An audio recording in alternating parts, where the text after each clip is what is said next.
좋은 일인가 허비인가 이런 제목으로 하나님 말씀을 드리도록 하겠습니다. 얼마 전에 저희들이 순천 매산등에 있는 기독교 역사박물관에 다녀왔습니다. 감동을 받았습니다. 1892년부터 1986년 94년 동안에 미국 남장로교, PPT 한번 보여주세요. 미국 남장로교에서 한국에 파송된 선교사가 450명입니다. 450명.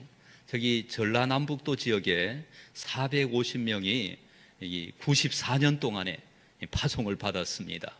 얼마나 참 그분들이 이렇게 와서 헌신했고 이곳을, 이 지역을 사랑했기 때문에 오늘 이렇게 아름다운 복음의 열매들이 이렇게 열려지게 된 것입니다. 그 내용을 살펴보니까 복음 선교사가 136명, 그리고 교육 선교사가 149명, 의료 선교사가 114명, 기타 선교사, 돕기 위해서 오신 분이 51명, 우리 여수, 순천, 광양이 동부 육군 지역에 79명의 선교사가 왔습니다.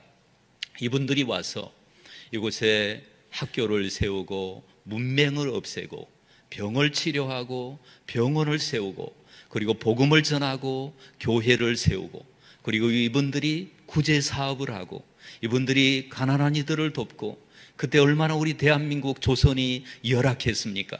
그때 이 선교사들이 와서 정말 자기의 인생을 온전히 털어부어서 통틀어서 그때 우리 일제치하의 일제강점기 때 이분들이 독립운동을 합니다. 이 선교사들 중에 국민훈장 받은 분이 많아요. 우리 대한민국을 위하여 이들이 일생을 바쳤습니다. 질문을 하겠습니다. 그들은 왜 이 가난한 나라, 열악한 나라 대한민국에 와서 자기의 생명을 바쳤을까요? 여러분, 그들이 자기 나라에 있으면은 앞길이 고말리 같고 청운의 꿈을 펼칠 수 있고 얼마든지 좋은 일을 하고 얼마든지 선한 일을 할 수 있는데 왜 이 대한민국에 와서 그토록 고생을 했습니까? 풍토병으로 고생했죠. 또 각종 말은 통하지 않았죠. 그리고 사람들의 냉대와 질시의 눈초리를 뛰어넘고 복음을 전하는 일에 헌신하는 그 일을 왜 했느냐 이 말이죠. 알고 봤더니 하나님 말씀에 순종하기 위함이었더라고요. 그 말씀에 순종하여 복음을 전하고 말씀에 순종하여 사랑을 베풀고 이렇게 했더라는 거죠. 그들 중에는 수재들이 많았어요. 재능 있는 분들이 많았어요. 아마 고향에서 반대하지 않았을까요? 야, 너 그 재능에, 그 어떤 능력에, 그 열악한 나라 가서 그건 허비야, 쓸데없는 일이야, 이렇게 한 사람들이 없었을까요? 있었을 것입니다. 여러분, 그럼에도 그들이 그 복음의 능력을 믿고 이곳에 와서 복음을 전했기 때문에 저희들이 제사함을 받고 영생을 얻고 하나님 자녀가 되고 성령의 능력을 받고 변화받는 줄로 믿습니다. 그들이 그들의 인생을 허비했기 때문에. 그래서 우리가 평생 이 은혜를 잊어버리면 안 되겠습니다. 자, 오늘 마가복음 14장인데요. 마가복음 14장에는 예수님께서 이제 십자가를 지시기 전에, 시점이 그겁니다. 예수님이 십자가를 지시기 전에 이 향유부음의 사건이 일어났습니다. 그런데 이 향유부음의 사건에 연결해서 가룟 유다의 배신 사건이 이렇게 연결되어 있습니다. 성경의 순서는 굉장한 의미가 있다고 봅니다. 이것은 마가복음뿐만 아니라 마태복음에도 이렇게 되어 있습니다. 향유부음의 사건이 있고 가룟 유다의 배신이 있는 것입니다. 여러분, 우리 예수님은 이 두 가지 일을 나란히 겪으셨습니다. 예수님은요, 마리아에게서 향유부음을 받으셨어요. 최고의 경배와 최고의 예우와 최고의 인정을 받으셨어요. 그러나 가룟 유다로부터는 여러분 배신을 받으셨습니다. 가룟 유다가 은산 30에 예수님을 팔기로 결정을 했어요. 이때 한 사람에게는, 여러분, 한 사람은 예수님을 높였고 한 사람은 예수님을 짓밟았어요. 한 사람은 최고의 사랑을 드렸고 한 사람은 가장 비열한 배신을 예수님께 드렸습니다. 이것이 여러분 십자가의 길에서, 사명 완수의 길에서, 말씀 순종의 길에서 우리 예수님에게 일어났던 일입니다. 여러분, 찬사와 조롱이 함께 있는 거죠. 사랑과 배신이 함께 있는 거예요. 환대와 멸시가 함께 있는 거예요. 우리 주님께서 사명을 완수하실 때 이렇게 찬양하고 경배하고 높이고 주님의 이름을 찬송하고 이런 일이 있었지만은 동시에 예수님을 무시하고 멸시하고 예수님을 외면하고 예수님 앞에 정말 말 못할 수모를 당하게 하고, 여러분, 이 두 가지가 함께 있었다라는 거죠. 그래서 적용을 하면은 저와 여러분에게 하나님 영광을 위하여 사명을 감당할 때, 말씀을 순종할 때 저와 여러분에게도 이와 같은 일들이 있을 것이다. 이것을 여러분 생각을 해야 합니다. 우리가 하나님의 영광을 위하여 살아갈 때 우리를 환영하고 지지하고 격려하고 존중하고 위로하고 이러한 사람들이 있는가 하면, 우리를 배신하고 우리를 무시하고 우리를 멸시하고 우리를 시기 질투하고, 여러분, 이런 일들이 있습니다. 조금만 잘 돼도 시기 질투하고 안 돼도 무시하고 멸시하고 이러한 일들이 있다는 거죠. 이걸 잊어버리면 안 된다는 것입니다. 그럼에도 우리는 어떤 상황에도 예수님의 뒤를 따르는 사람들 아닙니까? 예수님처럼 초연하고 달관하고 뛰어넘고, 할렐루야, 어떤 고난도 이기고 위기를 기회로 삼고, 이렇게 여러분 이 모든 어려움을 이기는 그리스도의 평강이, 골로새서에 보니까 그리스도의 평강이 너희 마음을 주장하게 하라. 평강이 없이 막 근심 걱정 이런 거 다 버리고 이렇게 승리하는 저와 여러분 되시기를 바랍니다. 자, 3절을 우리 한번 읽겠습니다. 같이 시작. 예수께서 베다니 나병 자 시몬의 집에서 한 여자가 매우 값진 향유 곧 순전한 나하드 한 옥합을 가지고 와서 그 옥합을 깨뜨려 예수의 머리에 부으니, 저기에 그 베다니라는 지역은 예루살렘하고 좀 가까운 지역인데, 나병 환자는 사람들을 초청할 수가 없습니다. 저분은 아마도 예수님에게 치유받은 사람일 것입니다. 그래서 별명이 나병 환자입니다. 별명이 나병 환자.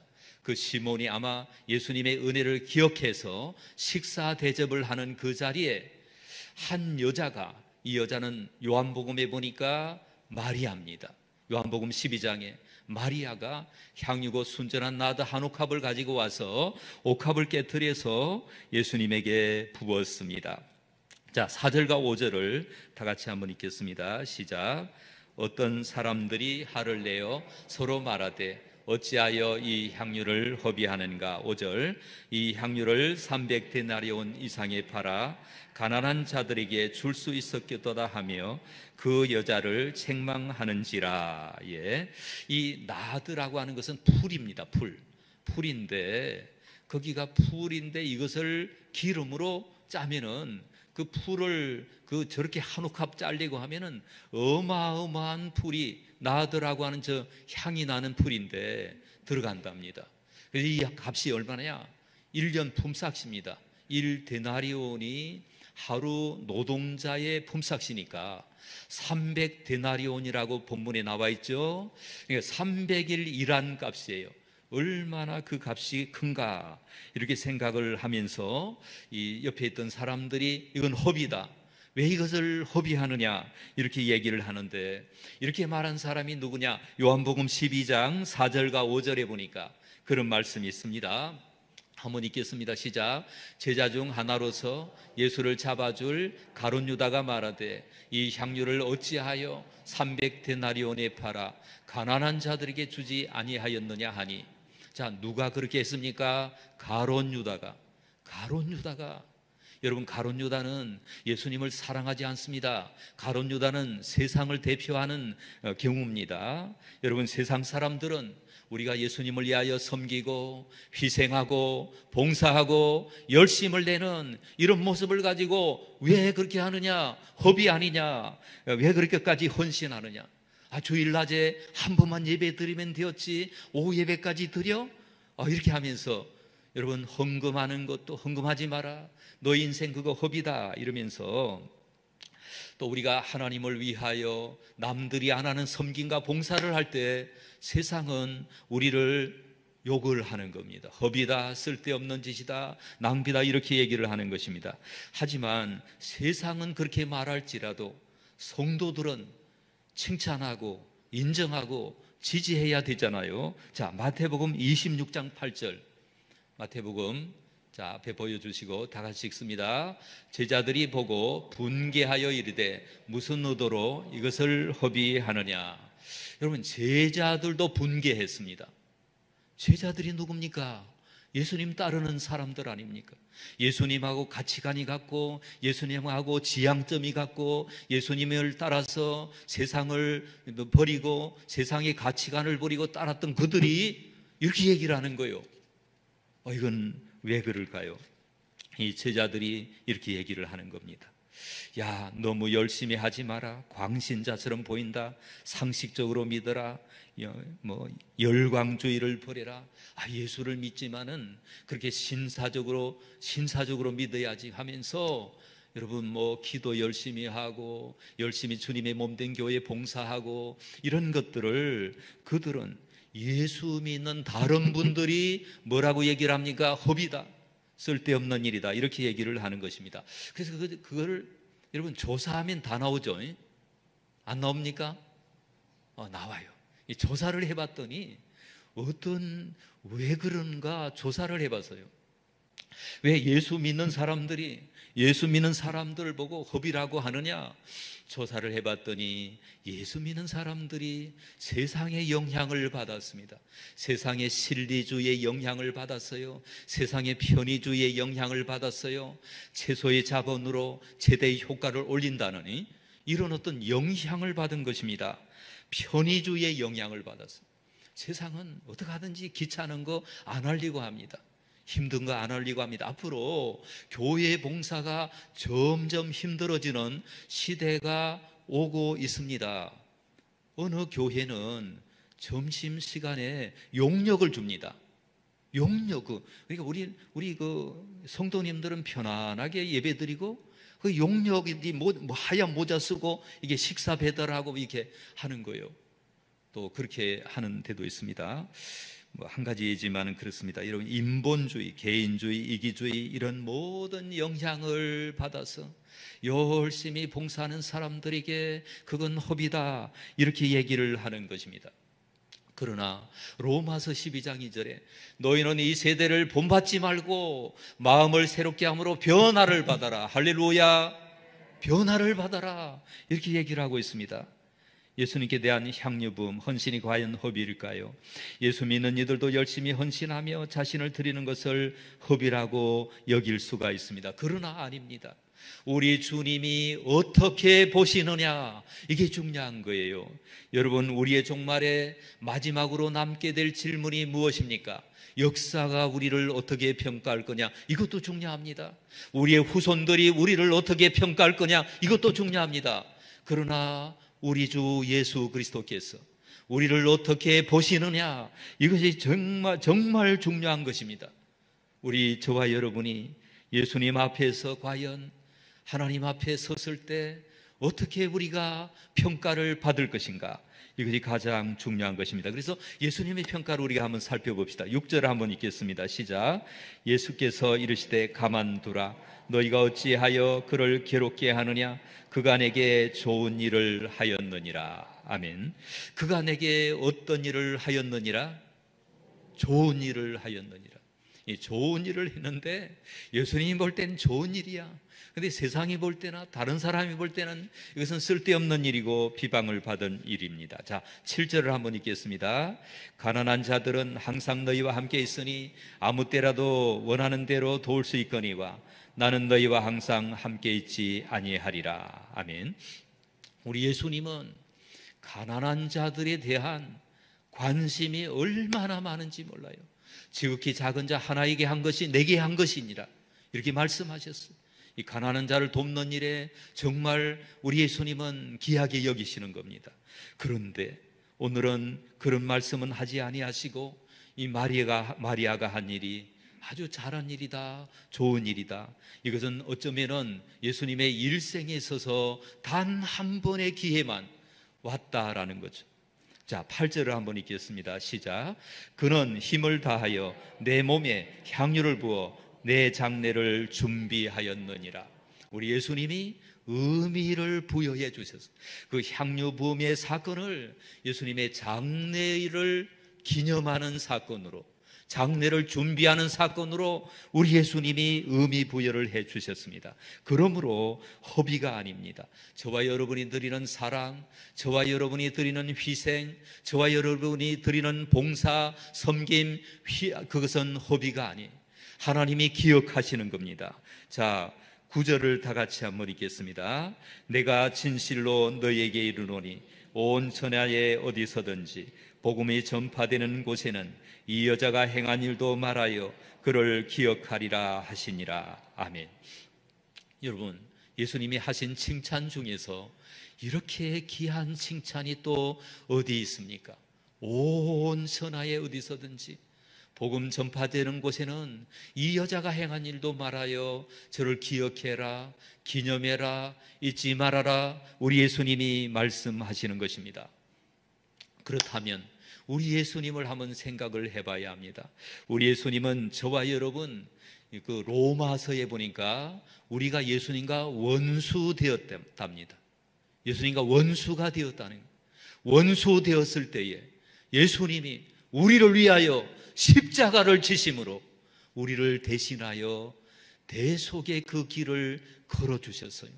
비아 돌로로사의 그 좁은 길, 채찍을 맞으면서 멸시받으면서 무시당하면서 그 마지막 순간에 다 이루었다 하시는 그 길을 우리 예수님은 걸어가셨습니다. 여러분, 이것은 허비 중에 얼마나 큰 허비입니까? 하나님의 아들이 자기하고 원수입니다. 원수를 위하여 목숨까지 바쳤으니 저는 큰 허비가 어디 있겠습니까? 그러나 우리 하나님은 허비가 아니다, 이렇게 말씀하십니다. 자, 그러면 이제 결론으로 우리가 어떻게 살아야 합니까? 예수님의 그 허비의 사랑, 그 큰 놀라운 사랑, 햇빛 같은 사랑, 폭포수 같은 사랑, 그 사랑을 입은 우리들은 어떻게 살아야 합니까? 우리도 허비의 정신으로, 따라합시다. 허비의 정신으로 섬기겠습니다. 이 땅의 그 선교사님들, 정말 그들이 와서 얼마나 고생했는지 아시죠? 피와 땀과 눈물과 목숨을 다 바쳐가면서 이 조선의 땅, 열악한 땅에 와서 인생을 허비했습니다. 허비의 정신으로 살았기 때문에 그들의 인생이 무효일까요? 아닙니다. 우리 하나님이 고린도전서 15장에 보니까 그러므로 사랑하는 형제들아, 견고하며 흔들리지 말며 항상 주의 일에 더욱 힘쓰는 자들이 되라. 이런 너희 수고가 주 안에서 헛되지 않을 줄을 알미라. 할렐루야. 헛되지 않는 거예요. 하나님이 하시는 거예요. 바울이 뭐라고 얘기를 했습니까? 나의 달려갈 길을 달리고 선한 싸움을 싸우고 믿음을 지켰으니 이제부로는 나를 위하여 의의 면류관이 예비되었다. 여러분도 그런 면류관이 예비될 줄로 믿습니다. 여러분, 요한계시록 22장 12절에 보니까 보라, 내가 속히 오리니 내가 줄 상이 내게 있어 각 사람에게 그가 행한 대로 갚아주리라. 허비가 아니에요. 하나님이 보시는 거예요. 불꽃 같은 눈동자로 지켜보시는 것입니다. 사랑하는 여러분, 우리가 헌신할 때 사람들이 허비다 하는 말을 들을 수 있어야 합니다. 우리가 주님을 위하여 섬길 때, 야, 그 허비가 아니냐, 이런 말을 들을 수 있어야 합니다. 그러나 결론은 허비가 아닙니다. 우리 주님이 사랑하십니다. 상을 예비하십니다. 이런 하나님의 은혜의 길을 걸어가는 저와 여러분 되시기를 주님의 이름으로 축원합니다. 하나님 아버지, 감사드립니다. 우리가 주님을 위하여 희생하고 섬기고 우리가 우리 자신을 드리는 것이 결코 허비가 아님을 우리가 깨닫습니다. 우리 이곳에서 수십 년 동안 정말 이 교회를 지키며 이름 없이 빛없이 섬기는 우리 귀한 성도님들, 장로님들, 권사님들, 안수님 집사님들 모든 분들을 하나님께서 사랑하시고 하나님께서 함께하여 주시고 허비가 아님을 깨닫고 더욱더 열심을 내고 하나님 앞에 충성할 수 있도록 역사하여 주옵소서. 우리 광양중앙교회를 통하여 하나님의 복음의 능력이 온 땅에 증거될 수 있도록 하나님께서 우리 담임 목사님을 영육의 강건함을 주시고 성령의 은혜로 함께하여 주옵소서. 아버지 은혜 감사드리며 예수님 이름으로 기도합니다. 아멘.